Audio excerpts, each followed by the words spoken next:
And good evening, everyone, and good afternoon, wherever you join us from. Thank you for joining us on the next episode of Transport Talks with Ejiro, and I'm your host. And with me also have our co-host Abayomi.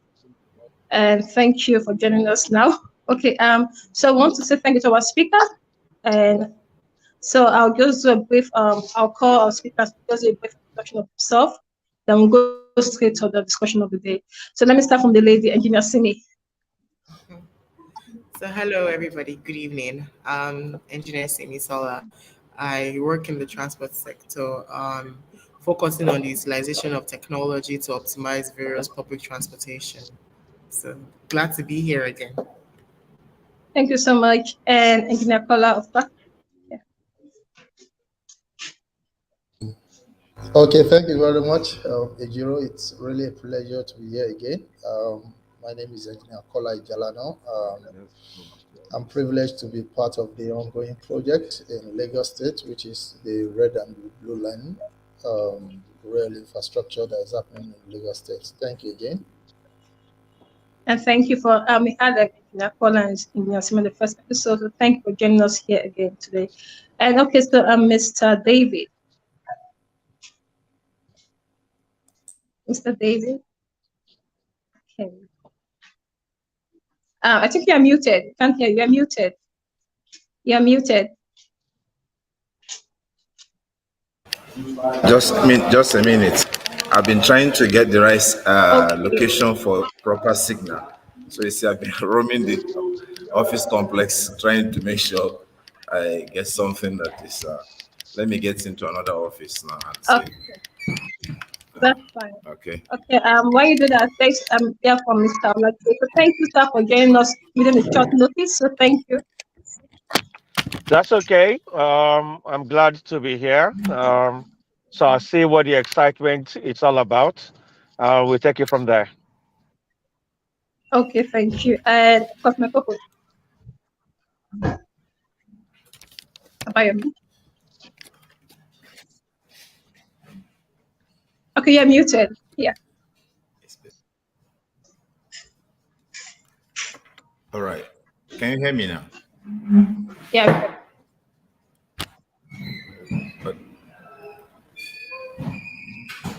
who is talking now? Let me see. We can hear you, Abayomi. Yeah. You're muted now.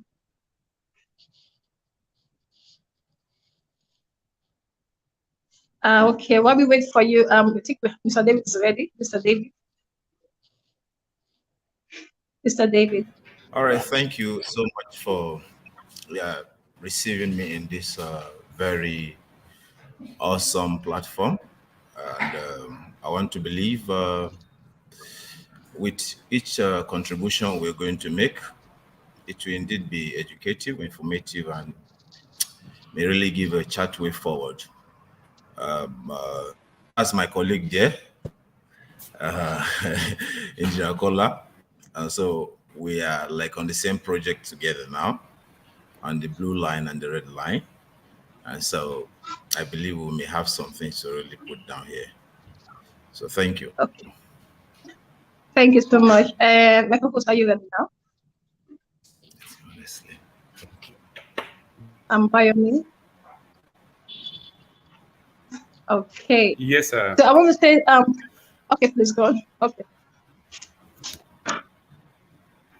Okay, so just for as introduction, my name once again is Abayomi Ileye, a graduate engineer at Sani Ojos and Partners, a company that deals with provision of civil structural solutions ranging from steel design, concrete designs, and a whole lot of other civil solution stuff. So it's nice. It's wonderful. Okay.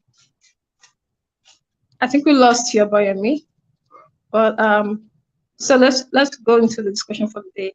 So first I want to say thank you to our audience and Twitter space and also in Facebook. So if you have any questions, you can actually just talk on the chat and to pop up here on the YouTube channel. And also, please, if you have questions, you have contributions, feel free to drop them on the chat. Thank you. So our first episode, we talked about road transport development in general. Then we talked about the investment part, which was the last episode. And now it's actually ended part of safety and operation, and which is what we want to handle today. So I would like to start with someone sent me a screenshot on, I think, Instagram or Twitter about safety issues in the rail line. So I think let's start from there, because now we know about we heard about the stories that happened in the past of the safety issues, also the ongoing construction of rail in Lagos. So what the safety concerns of people? How safe is this rail transport? How safe can it be? So anybody can start. I think let's start from there. What are the plans? What are the measures put in place? Because people cannot use something when they're not going to feel safe. Okay, anyone can start. It's fine. Or should I call someone? Well, I'm not. I don't know how the format wants to go, but maybe I'll just start with with concerns. Can you hear me? Can you hear me? Yeah, we can. Can you hear me, sir? We can hear you. Okay. So the point is, a lot of people are, at least in Lagos State, right? They're not used to using the rail as a means of passenger public transport. It's a good thing that we have the blue line coming up and the red line as well at the same time. But the major concern a lot of people have asked me, I used to work in Lamata before I ended up being the GM of LASMA. And my background is traffic management and safety of public transportation and road safety as well. I do a lot of teaching for FRSC officers. So the question now is, how informed, how aware, how do the people of Lagos, the Lagosians, how are they prepared to understand the usage of the rail system when it comes into operation later on this year? How prepared are they? What is the plan that the government and Lamata are putting in place to ensure that at least, and I repeat, at least 85% of potential users understand what the infrastructure is all about, what responsibilities they would have, what they need to do at every single moment? Because it's not just a case of 1 month, 2 operations, and then we start doing jingles and everything, and we expect people to hear. A lot of people don't even have access to even understand what's going on in the country. All right. So the concern is those people that will use the infrastructure, use the train, those people that would decide that debt of train has nothing to do with them, and they're ready to sell, ready to use the areas of the train stations to sell near the tracks. Those who have signed off to commit suicide, right? Instead of going to the Lagos Lagoon or going on the Third Mainland Bridge, they might decide the train stations are the next step. All those type of situations that will create safety elements, safety issues for users and for the government as those that are providing the services. What plans are in place? What confidence would we share that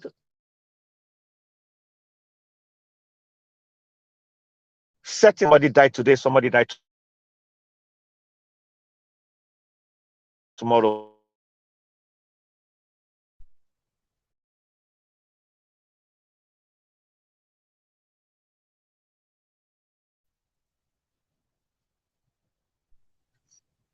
I think we've lost Mr. Lagide, the connection. But can you hear him? Oh, okay. Oh. No, I can't. No, I can't. I think Mr. Lagide. We lost it. Okay. Okay, that's fine. Does someone wants to contribute to that and respond to it? Okay. All right. I'm absolutely in agreement with what he just said. And but what I believe that the government is doing is first and foremost to carry out a risk assessment of the new transportation line. It is after you draw out a risk assessment, you could easily see what actually the issues could likely be. And besides, there are so many areas that the new transportation system actually pose safety risk. The transportation system, railway transportation system, has a whole lot of areas you have to look at that could really constitute a risk to the populace. We have what we call the engineering safety. We have what we call the access safety. We have what we call the um, communication safety, the track safety, the emergency safety, surveillance safety. It's not just about the people who are going to gain access to the corridor, but also about the people also who are going to have the proper access into the corridor.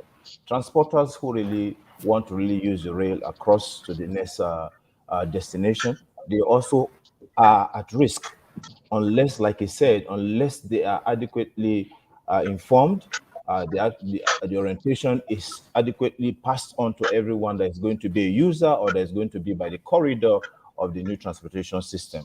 And I believe the first thing first is we are going to ensure that there is a proper risk assessment carried out to see who are likely to be at risk and what could really constitute the risk we are talking about. What are the risk factors?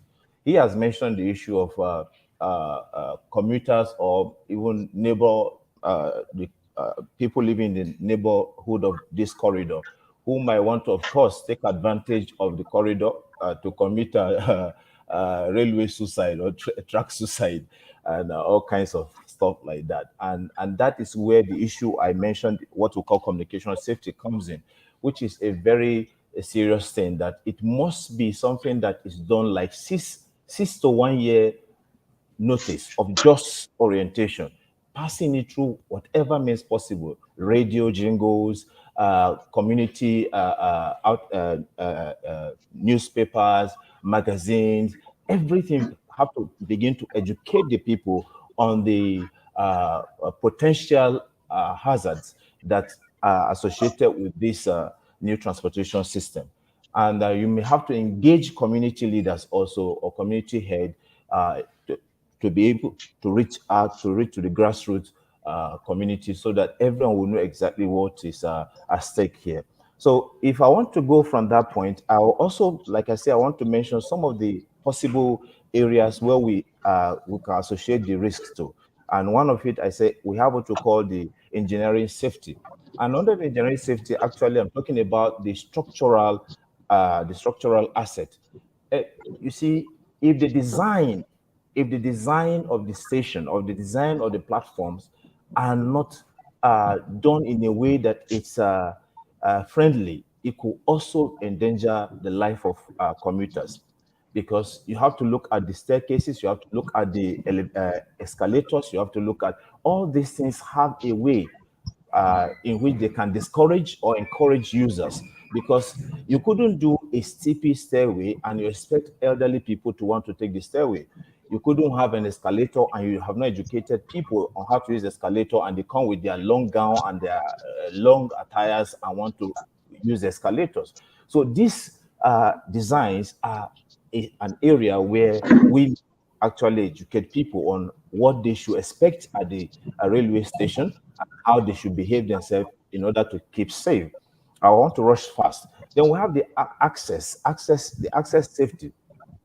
The access safety actually has to do with the various access into the station from the ground floor up to the platform.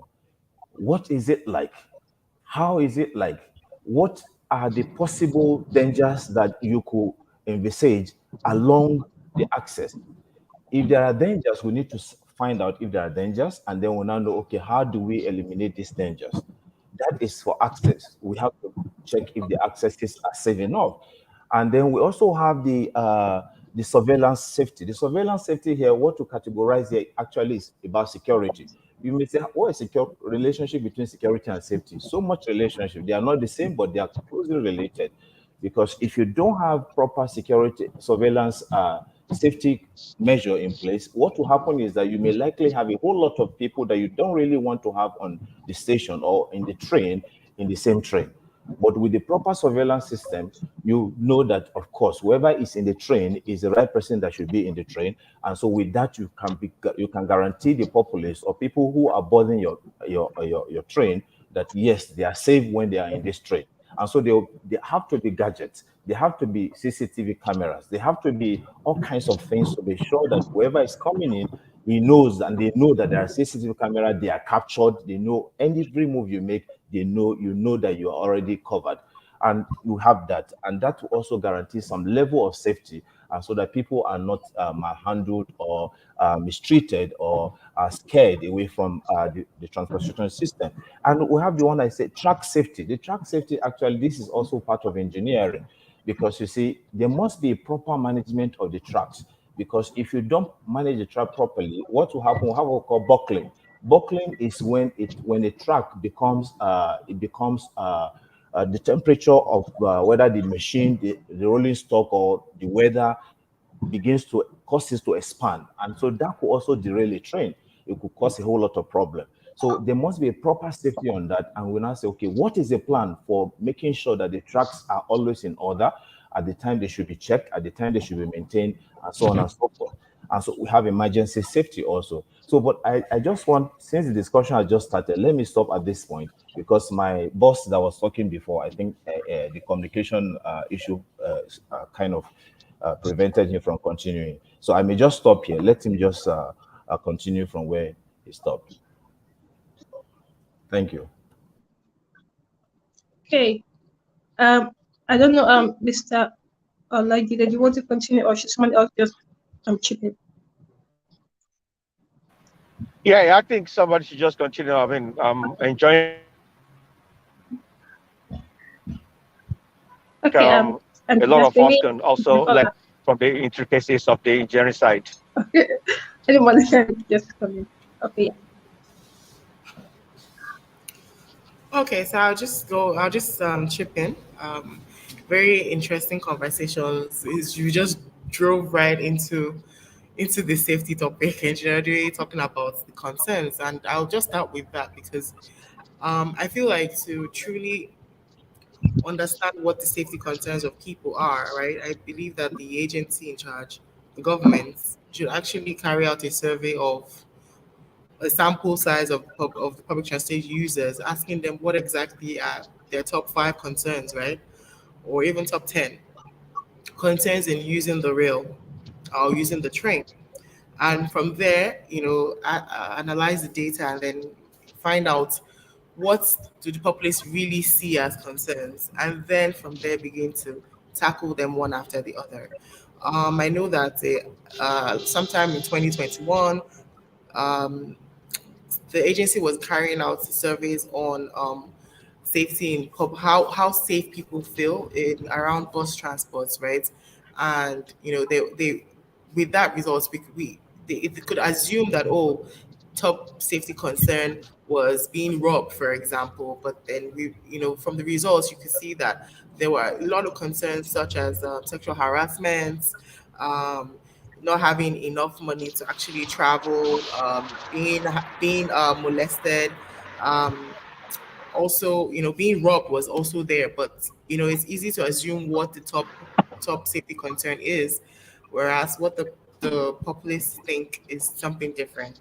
So I also think that Mr. Awe had gone right in talking about the different types of safeties, and safety consideration. And I do agree with him that safety when it comes to road transportation, it cuts across various verticals. So there's the safety of the passengers themselves, of the commuting public, right? That needs to be addressed. All the various concerns around that.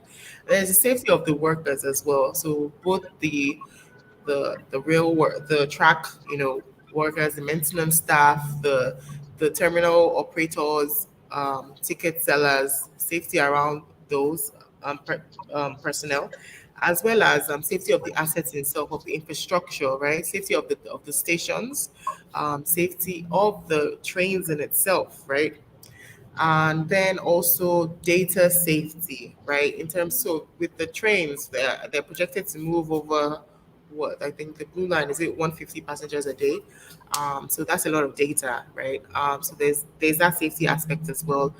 about that. And also, I think that there's also the safety on board as well, safety on board the train as the train is moving. I do know that for the blue line, there's a section that is over water, right? So what are the safety considerations that have been what are the safety concerns that were put into consideration, and how has that been disseminated to commuters or the potential users? I know that in the first, just before I got cut off during the first session, I was speaking to Yeah. how the agency Lamata is already disseminating information on safety around crossing the tracks, because the blue line tracks are going to be electrified. So there are already videos out there. So I do know I've seen a couple of videos, and on social media there have been some social media campaigns, right? But I do believe that taking it step by step, as I think Engineer Dewey had said, it's not just like when we're about to begin operations that you begin to do some goals, but then a process whereby there's sufficient information out there prior to the commencement of operations, and then continuous enlightenment and continuous education. And I do believe that Amata is already, I've seen a couple of videos, and I know of a couple of information sessions that have occurred. So it's just to continue the momentum, break it down to each cater of passengers, understand the concerns of the passengers, and then see how, if they've been met already, or how they can be met. So I just yield the floor now. Okay, thank you for that. Before anybody speak or engineer call, I want to ask Semi something. So you mentioned something that the government or the opposition are doing like a survey to know about what people's safety concerns are. So I want to ask is the target audience, is it the people that have used the rail before, or people that haven't used it? Because one that haven't used it before would not know what safety concerns they have. They would just start imagining, and that's actually that would like causing a gap in reality and what they're telling you. But So how do you plan to manage that? Right now, the survey I spoke about in 2021 was around public transportation users, the bus sector, right? But I'm just suggesting that to truly understand what people are concerned Hey, about. Like Senjin Ojoye had mentioned at the beginning of his session that people have been speaking to him about about the train, about what their own concerns they've been sharing with him. Now those people the train isn't operational yet, so they haven't used it. But then there's that fear of, we were speaking on how do we get people to migrate to the trains, right, at the first session. yeah. So safety concerns definitely are one of those things that limiting factors. I know a couple of people have told me that, oh, that bridge over water, you people want us to, how are we, I'm not going to do that. So that's a I concern. can't swim. but but so I feel like the agency, the government should actually just do a survey randomly, just pick a sample size that cuts across the local governments which the train is going to pass by, and just find out what people think, even though they haven't used the system. So some people have used the interstate one from Lagos to Abeokuta or Lagos to Kano.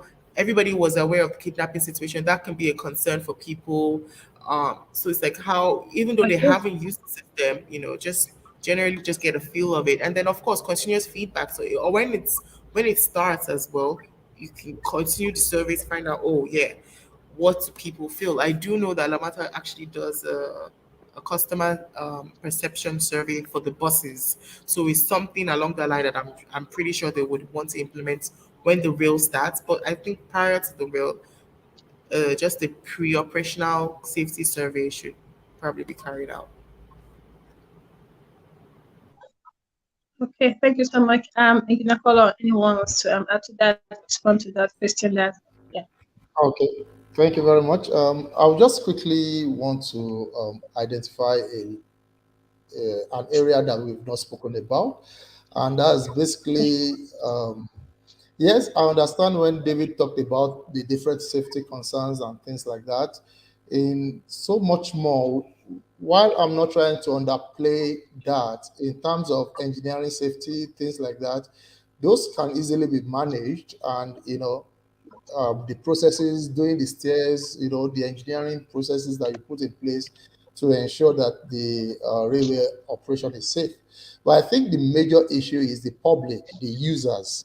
You say it's difficult to manage the behavioral pattern of the public, as it were, on this use. And the only thing that comes to mind, which I know that has been done on the Blue Line, is to cordon off the entire corridor, to cordon it off, to provide a sort of obstruction into the rail environment.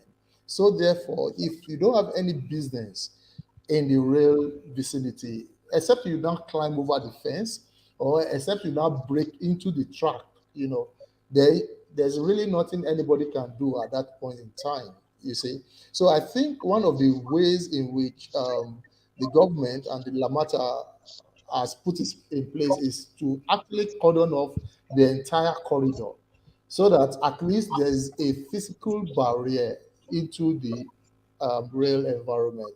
That's number one. Then number two is the awareness. So if, for instance, Mr. Oladije talked about that, hope it's not that when the train wants to start operating next month, they now begin to do jingles and things like that. I think before the rail goes into commercial use, or so to speak, I think there will be a lot of test running to even be sure about the track, the speed. And when this train runs regularly, maybe every 2 days, not for commercial purpose, but for awareness, people will begin to know that something is happening around this corridor. And there will be a lot of sensitization that, oh, what is happening? Because like you said, some people are not on social media, some people are not listening to the radio, some people are not reading the newspaper, but people will see when it passes by and say, what is happening? Then when such things happen, like test run, there will be a lot of test run along the corridor, and people will be able to say, oh, what is happening? And they will be sensitized about it. For the Blue Line, like she said, it is energized, and that makes it a little bit more, I know that one of my colleagues that we are working together is an expatriate and is an electrical engineer. He says over his career, even in South Africa, he has lost over 15 staff in the space of 35 years in his own career, even to the maintenance. One thing will just happen and the person is electrocuted. How much more the general public, So it's really a big concern. But I think the first thing that has been done is to even cordon off the whole corridor, and to be sure that at least if you don't have any business within the corridor or within the station itself, there's no reason why you should interface with this infrastructure. Thank you. Okay, can I butt in very quickly, Engineer Kola? Obviously, for every engineer, you design and you construct more so on an international level, but even bringing local content into it. Now, let me just give you a scenario. The reason why water transportation has not gotten to the level where it's supposed to be is because the average Nigerian is just afraid of water. Afraid of water because even as we're growing up, our parents were afraid for us to even go and learn how to swim. So because we don't have any confidence to swim, everybody's afraid of water. So the water transportation is not looking good. All right. Now, Simi mentioned about people talked about the elevated bridge for the Blue Line, and it is true. That's a major. Even while the commissioning by Mr. Governor, not the one of Mr. President, right? I am telling you, people that have traveled out, because I was part of it, and they were there. They were even scared themselves. I'm thinking, look at these people that have traveled out and are supposed to have confidence in this state. Otherwise, what are you doing here? They were scared. How much less you want to go and call Mama Silifa and Bodataju to come and be using the train, right? The reason why a lot of people don't drive on the right-hand side of the Third Mainland Bridge is because they think there's somebody calling them from the village that wants to put them inside the water. That's why you always find that the right-hand lane on the Third Mainland Bridge is hardly used, because people, when they see water, it's like witch or anjonu or something is coming to come and grab them. So the Nigeria factor is very real. This is supposed to be a business, and we want to get people onto the train. So I am still repeating, Lamata and the government must spend a lot of money must do a lot of sensitization, must go and convince people like, hello, this thing, no, it is not falling over. Then the second point I wanted to make from an engineering and physical point of view is like a lot of the train bridges that I have seen, and I don't think I've seen a lot, but a lot of the ones that I've seen in the United States and I've seen in England, the structure itself, that the bridge that goes over the water, is always constructed in such a way to feel like it is protected. It's a visual thing, even though it's engineering issue. It's a visual thing where you just feel like, okay, this train is not going to drop into the water. But as it is now, it looks as if like it's exposed, even though the train is not going to fall over because it's on a track. But visually, if you sit on the train, you don't feel too comfortable like you're going to stay there. It's as if like if anything happens now, Naisa Watamia they go. And the recent attacks on the train on the federal level, if that kind of nonsense should happen to any one of this, you just know, instead of coming on the ground and walking away, you know you have to be swimming. So maybe we can talk about that and see. I know I sound funny, but we're talking about Nigerians here. Nigerians, they want to live till 150. Nobody wants to die. And once they feel like somebody wants to kill them, they will not go on it too. That's just what I want to say for now. Thank you so much. So I think okay, please go on. Go on. Fine. I'm exactly. I want to say something. You can go on, please. Yes, I wanted to respond to that. I so much identify with what he has just said. It is real. It is the truth. There was a time I went to someone in Lekki Conservation, and I was supposed to take the bridge, and the first thing I was asking the people was this constructed by Nigerians? Before I can go on it, So there's the level of not having the confidence to say, oh, I'm afraid and things like that. But Mr. Oladiye, you also agree to the fact that there are very fantastic design all over the world that looks very unsafe. And for the fact that it looks very unsafe does not mean that it is really unsafe. We have many designs in Dubai, structures that looks terrible, But I think what I want to say here is the sensitivity. I mean, sensitization, I live in Ibadan and I come to Lagos with the train. And I know that when the train started, we did not want to use it. But when there was a lot of traffic on the road, Lagos-Ibadan, we started using it. And at the point in time, we are getting used to it. As we speak today, on Friday, Sundays, Mondays, it's always full to the brim. Then when there was the attack on the Abuja, whatever, then there were no people using the Ibadan-Lagos train again. But again, with time again, people started using it again. I think that's the behavioral pattern of people. And unfortunately so, that it is what we have in our hands. The design for the blue line is safe. Yeah, it might look as if it is over the bridge and I hope the train will not fall over. Well, it will not fall over. When we wanted to do the commissioning for the governor on, I was asking the Chinese project manager that what happens if the power ceases on the bridge? What is the escape? Then he says, we've got a rope. Everybody will go through the rope. But that is not true. He was just joking. It's jokes like this that really put people scared, that makes people scared, and they'll be like, what happened if the train stop in the middle? And this is Nigeria, there's no power again. And the backup, there's no backup. How do we escape from the bridge? Well, I'm not a real expert. I don't know how we will escape, but I know that it will not stop it on the bridge. But I do feel like the backups. So the answer, so that because people will be watching this video and they will think that such doesn't exist. Yes, there's actually backups. The train is actually powered. The train is actually powered by the independent power provider, and there's also an uninterrupted backup system. But the reason I made that comment was the fact that people think to the extreme, and they will tell you that what happens if the backup of the backup of the backup fails? That's why I made that comment. But definitely, there is a backup system that backups the power for the train system. Well, So to me, thank you for that. okay. The other, sorry, Okay. I forgot to mention about what are we doing with the police? What structure are we putting in place for the police to be part of the system? Because definitely crimes will be committed, issues will come up, incidences will come up.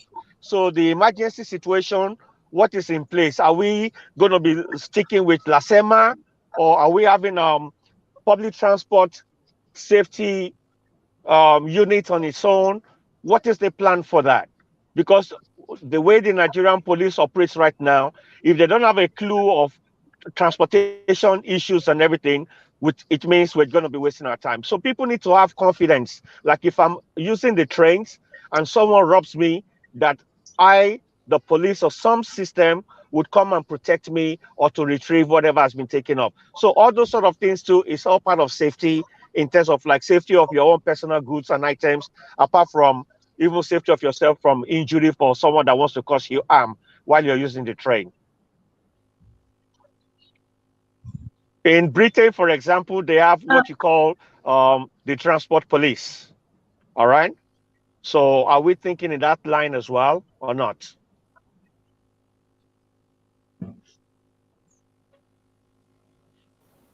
So I don't know if anybody on this call can speak for the agency, doing it, but the agency, which is Lamata, but I do think I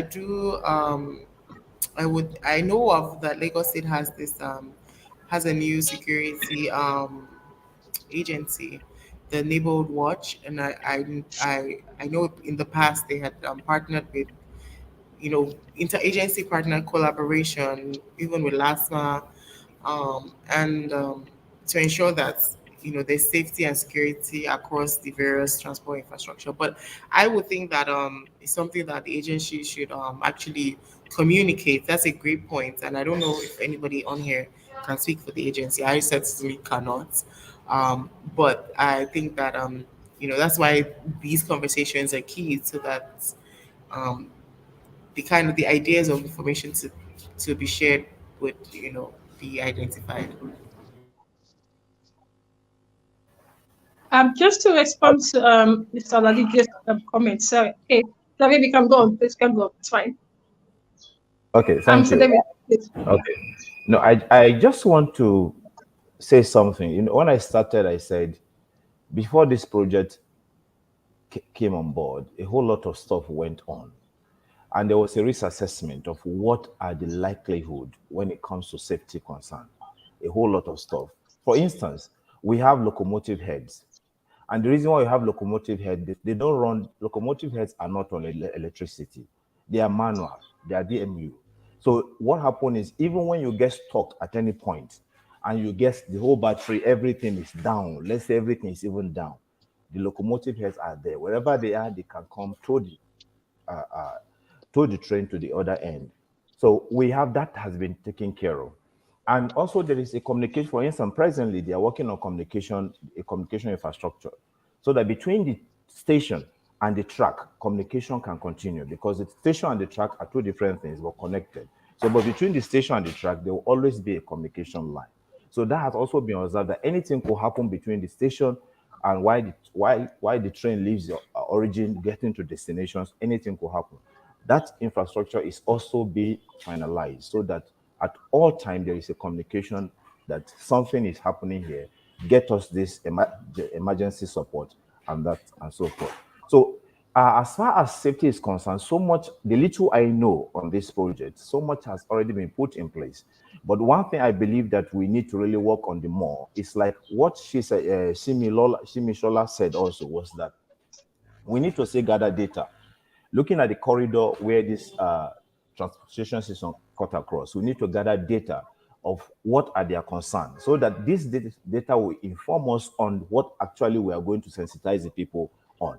And I believe we have most of this, whatever they are going to say, we will have got answers for them already. Like Engineer Kola was saying about, okay, different designs. If you go outside the country, you see different designs.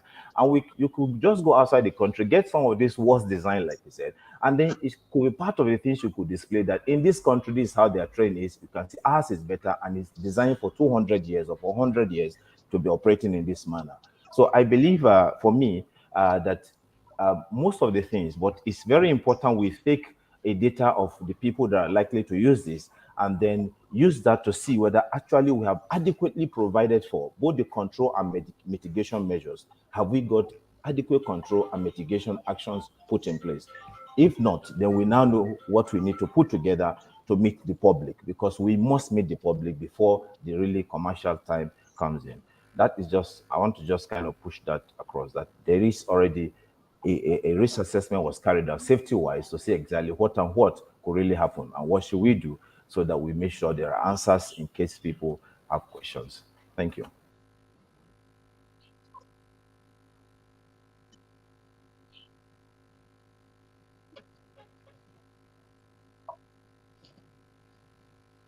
Okay, thank you for that. Thank you so much. I'm sorry, to our speakers, because we're actually almost getting to a close. But I want to respond to Mr.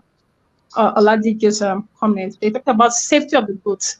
So speaking about the 20%, I want to believe that the masses are using the train, and mostly the women or the traders. Or do they have like what are the consideration for their goods or their luggage, for example? Is it like a place where they can keep it, and also how safe is that? Because I was speaking to someone that said normally using the downfall buses is difficult for people going to get goods, because it's hard to first of all, the downfall is so small to accommodate their goods. So does the train have provision for these women or men trading that have a lot of goods to carry? And are these goods, can they be safe? So that's one question. Then someone also asked me this question to ask to the panel: this what are the considerations for food or sales? We just sell some items. Yeah, I know maybe for short distance journey they might not sell items on the train, but for long distance journey, are there plans for selling things, and how can that be managed?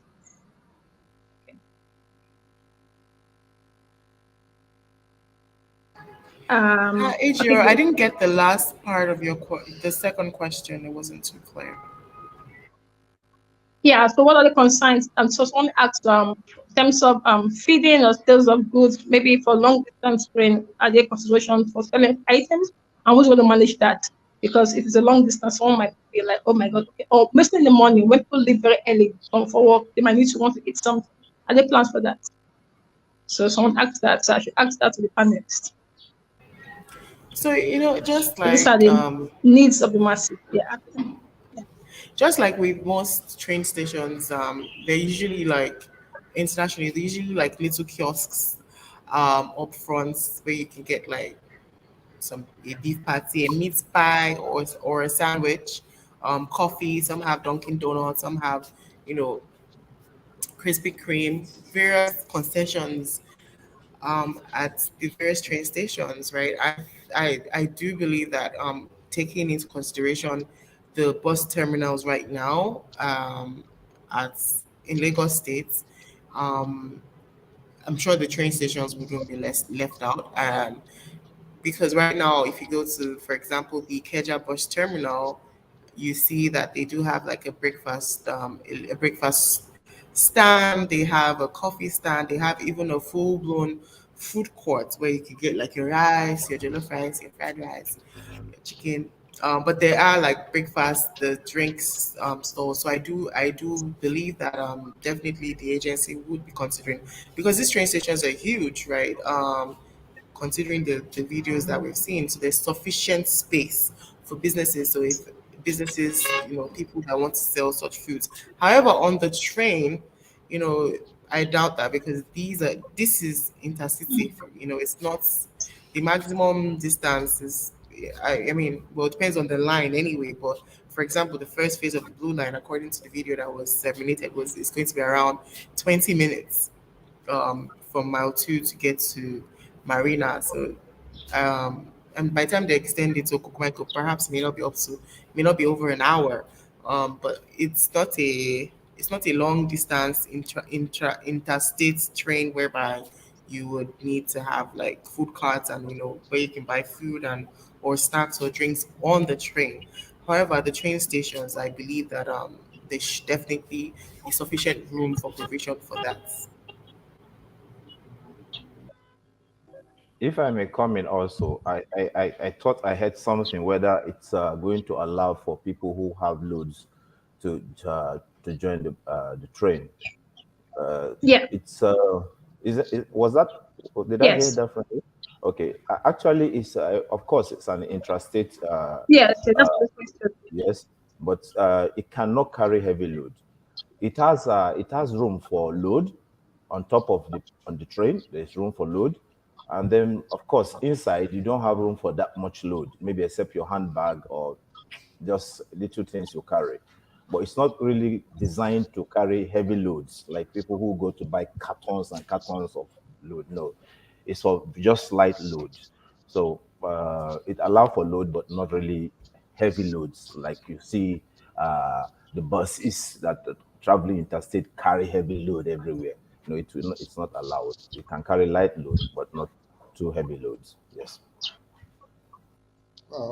Let me just quickly add to what David said. So when he said that also, I think it is more on the side of the waiting time of the train, because I can't remember the time specifically now, but I think it is less than 2 minutes in each station, or maybe 3 minutes. I can't remember. 180 seconds. 180 seconds. Yeah. Exactly. So you now imagine if you need to drag your stuff into it and out. So because if it has to wait so long, then the whole purpose will be defeated at the end of the day. So it has a very short waiting time at every station. So you just go in, and within that time, passengers need to come out and go in. So it might not be suited for the likes of the people with so much load to drag in, to carry in, and stuff like that. But of course, if they have those loads and they can manage within that time, I believe there is enough space within the train to accommodate it. But I think it is more of the time when the doors open and when the doors close. No, even apart from the time factor, there's a safety issue in allowing every luggage or every consignment where passengers are concerned, because then that throws away the safety element from it. Because if you're carrying boxes of drinks or carrying all sorts of different things, it can drop on anybody's foot. So in its own, it's actually unsafe. And so it's passenger trains are designed as such in order not to encourage that. However, when you talk about other types of train, let's say like maybe the subways in New York and everything, you can say suitcases and everything, but they have compartments for that. But it's different from the kind of like trains where people would not think, okay, Okokomaiko to Marina, this is now, it's cheaper for me to start carrying cartons of Indomie and 20, and you want to load it there, and then it now drops off on somebody's head. Me, I would just sue the whole government and sue Lamata in one whole suit anyway. So it's not even safe. Yes, so because as you're getting older, you'll be looking for free money somewhere. So I'll be praying for one carton to drop on my leg, and I'll just go and buy walking stick, and I need money. Everybody will be looking for money. So let us think properly. Yes, so yeah, okay, you guys are laughing. Now, all these things is very important. I'm telling you. So I want to respond to that. Because humans are very difficult to control. So like you said, no heavy load, that's a plan. But what happens when you come to the train station and see someone with heavy load? What are the precautions taken to make sure that they don't get into the train, or because they're not getting into the train if there are no like maybe precautions or any plans they decide? I believe, like you do in organized transportation system, that even allow for much load, you weigh the load. Even, of course, you weigh the load. And if you're taking an airplane, of course, you also have the maximum you can carry with you into the plane, either by weight or by size, by appearance, there's a maximum you be allowed to really take in. And so this process of load carrying to the platform must be checked from the point of entrance. When a passenger is coming with load, say, sorry, this load cannot go to the train. And so he has to decide whether to leave some behind or do 3 trips or 4 trips. So I think the process will start from the entrance, from the point of entrance. I think that will be checked. But there must be a maximum that individuals can take, whether by weight or by size. So that is also going to be part of the consideration. Yeah, absolutely Okay, right, thank you. David. Because I know that they are installing baggage scanners and body scanners at the entrances and things like that. So if you are bringing in 20 cartons of Indomies, like Olajide said, it will not be allowed to go in, kind of, right there at the entrance. Okay, thank you so much for that. So there's a question. I'm going to read it out. Just give me a second, trying to figure out how to get the question into okay, I'm trying to get the question into the chat box so I can find how to do that. Okay. Well, what I figured that out.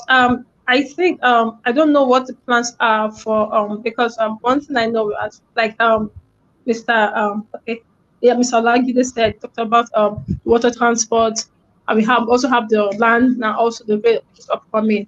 Are there any plans for proper integration? Because that will actually help mobility. I don't know if you can hear me. I think somehow we are frozen. Can anyone hear me?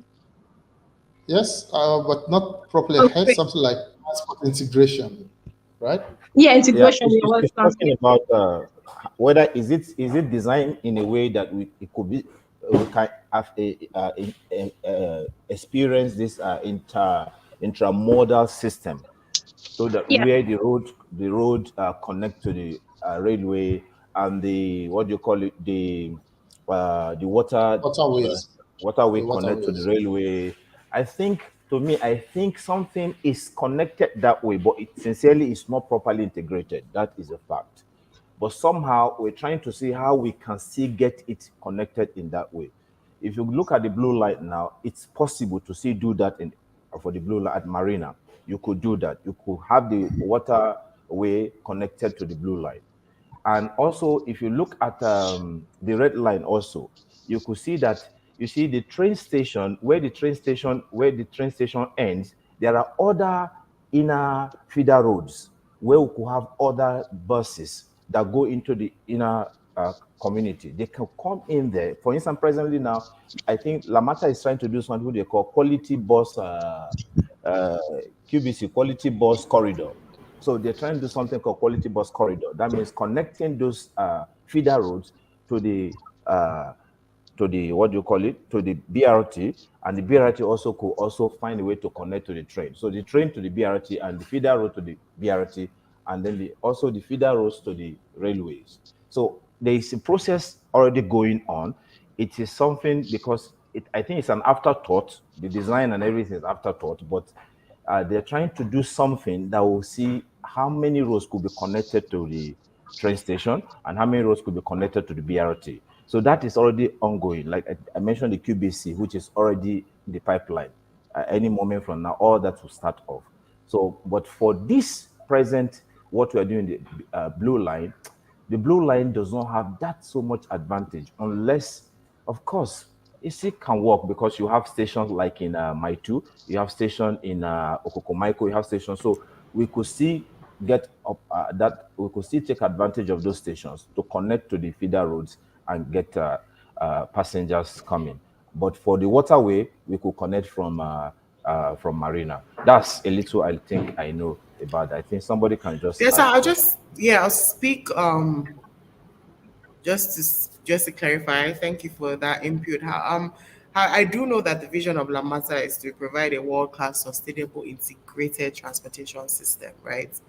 That satisfies stakeholders. So integration is the key underlying premise of the agency, which is why they had this strategic planning that identified all the BRTs, the rail lines, as well as other feeder routes, as well as the waterways, right?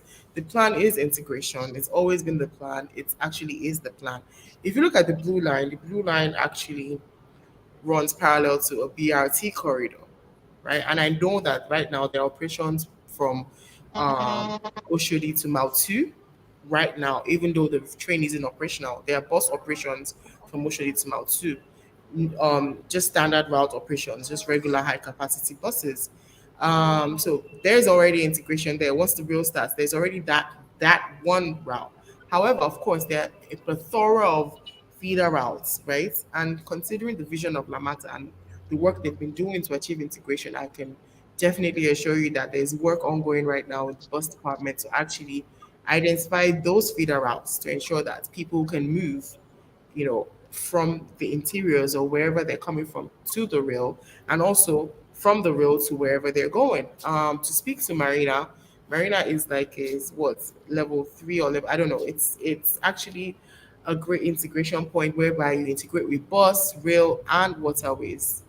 Right? There is currently NIWA, the federal government's waterways agency, that is just a few meters away from the Marina station, right? And then there's LASWA, which is Lagos State Waterways Authority, that is very ready and willing to actually begin operations at Marina right there. So I know that I've seen the visuals, and the plan is to actually have that integration with the waterways because the ferries are right there. As regards bus operations, that's seamless. Right now, there is a BRT that runs from Ikorodu to TBS, the first BRT, Ikorodu to CMS and TBS, which was the first BRT that was launched in Lagos. So that integration with the BRT is already there, right? It's not that it doesn't exist. It's right there. And there are also a plethora of bus operations, bus routes that originate. The first and last mile scheme that Lamata just recently launched is over a year now. But those are the ones that, the mini buses that will move people. So there are various routes right now from Inner Marina, Outer Marina that feed into Victoria Island, Ikoyi, and Lagos Island. So, I would say that actually integration already exists. And I know that one thing that Lamata keeps at the pride of Lamata right now is the CARI system. That's the fare collection system that is currently being utilized by the bus system and the waterways. And it's the same system that is actually going to be used. So if you look at the launch videos, you see that the governor of Lagos State was holding the CARI card. They actually tapped the card to get access to the train stations. I believe that the president of Nigeria actually did have a CARI card as well when he was accessing the station during the launch. So it's the same card that is being used on the buses, being used on LASWA regulated ferry routes. So there's that technology, system-based integration, physical integration, operational integration, all they exist, and there should be ongoing work. I'm pretty sure there's ongoing work to actually, ensure a seamless integration. So yeah, integration definitely is one I don't think is lacking. It just needs to be further refined. Okay, thank you so much. My co-host agreed to problem with network, but he dropped a question and he said, have they considered a simulation of the train above ground level to check the visibility of agency emergency response strategy? I'll take that again. Have they considered a simulation of the train above ground level to check the visibility of the agency emergency response strategy? So I think that'll be our last question for today. So anybody can respond to that.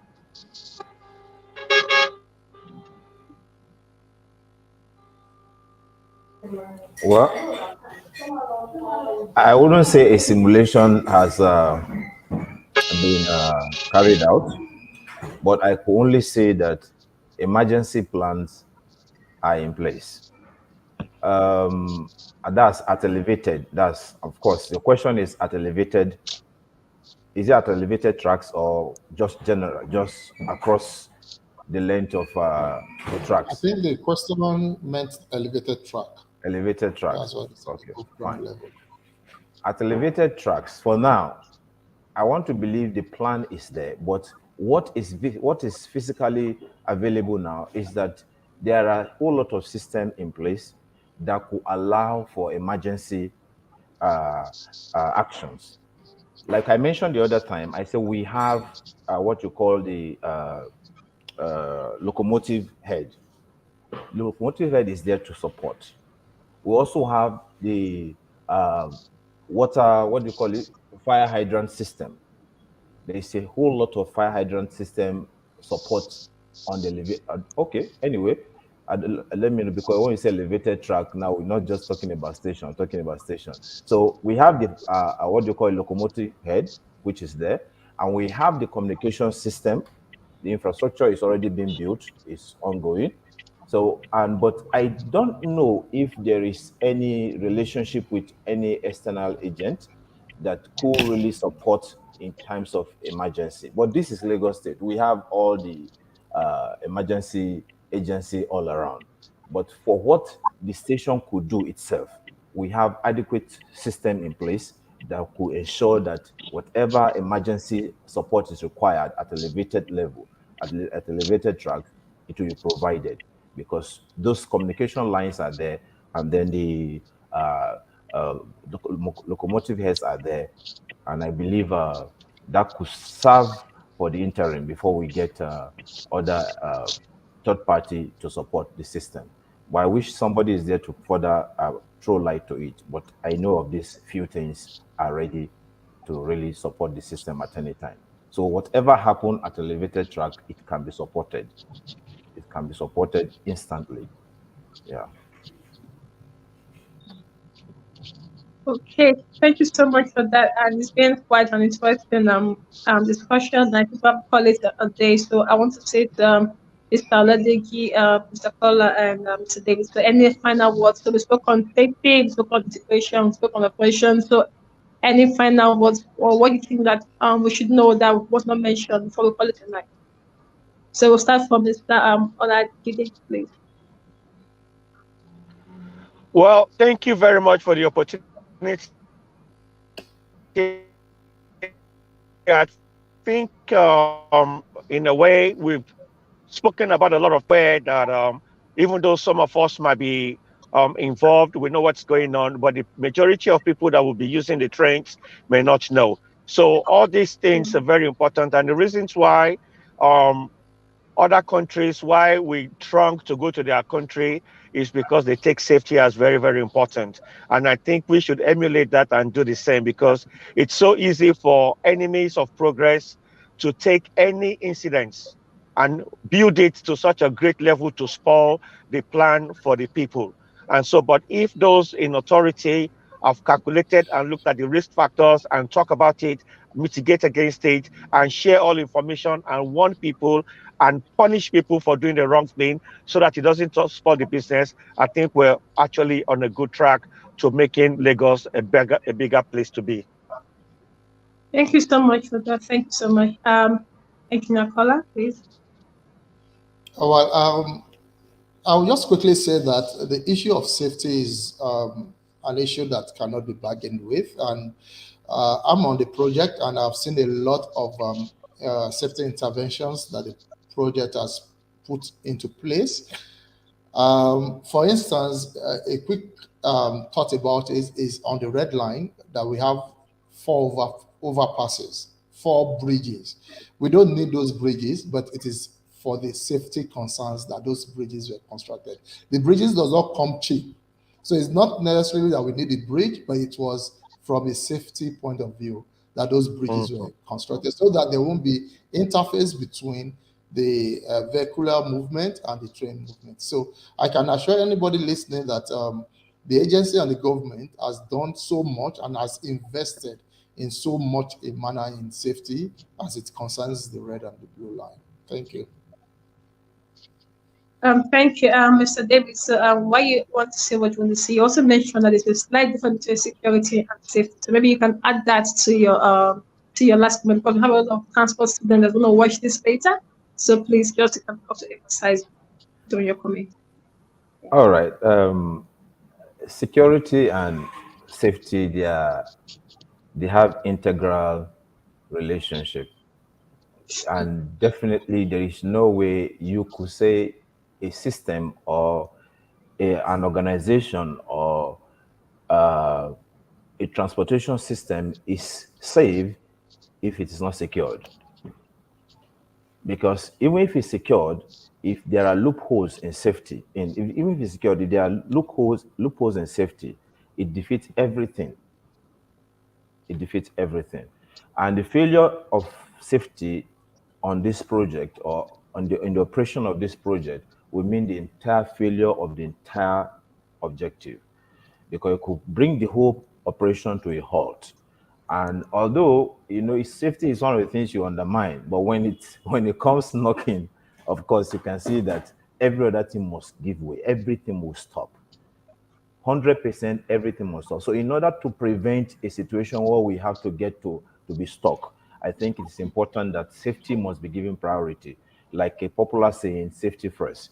In everything we must consider safety. We must continue to carry out risk assessment over and over as things change in the operation. We must continue to carry out risk assessment. And whenever there is a new development or incident, we must carry out new risk assessment so that we can be sure that what we are doing is safe at all times. Because the only reason why people are probably dragging foot is because they are not sure of their safety if they embark on this. It's not about their money, it's not about the time, it's not about the luxury, it's about their safety.